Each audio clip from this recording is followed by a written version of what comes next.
Mercredi 20 mars, 8 h, la barrière s'ouvre sur la liaison marquée. Pour la première fois, les usagers de la route empruntent cette immense spirale qui permet de relier la basse corniche au quartier de Fontvieille dans les deux sens. Cette nouvelle route est longue de 450 mètres et ce trait d'union entre Cap d'Aille et Monaco va permettre le désengorgement notamment des accès au quartier de Fontvieille aux heures de pointe. C'était une préoccupation qui nous a valu des années d'études, de recherche d'une solution à la fois financière et juridique et qui permet aujourd'hui d'offrir une nouvelle voie qui devrait permettre de fluidifier la circulation à l'entrée de Monaco pour les heures de pointe. Alors la ville de Cap d'Aille est bien consciente que près de 80% de ses actifs travaillent en principauté. Donc naturellement on ne peut pas avoir les avantages sans avoir quelques inconvénients. Les inconvénients on les connaît depuis des décennies maintenant, ce sont ces bouchons du matin.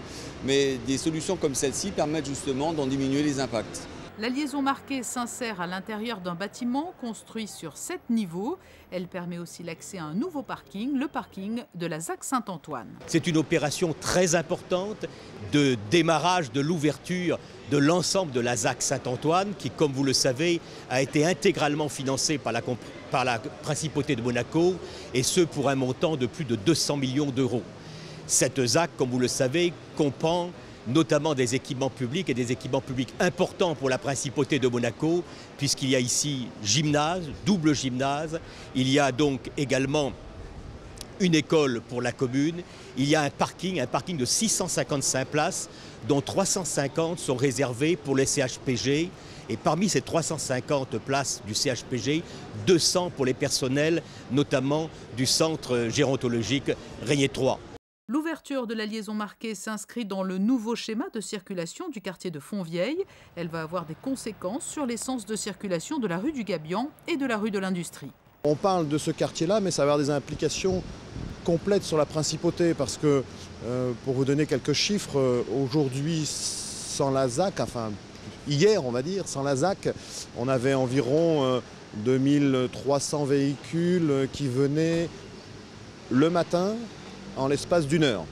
Et on avait simplement deux axes, l'avenue de Fontvieille et sous les Rochers. Aujourd'hui, on a 3 entrées possibles.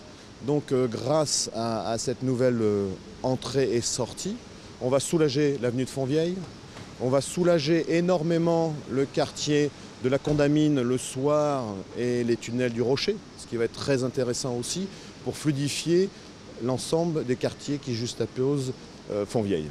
Avec l'ouverture de la liaison marquée, une nouvelle grande étape a été franchie dans la fluidification du trafic routier en Principauté. Le prochain chantier majeur du plan de circulation est actuellement en cours. Il s'agit du tunnel descendant qui reliera la Moyenne Corniche à la partie ouest de la Principauté.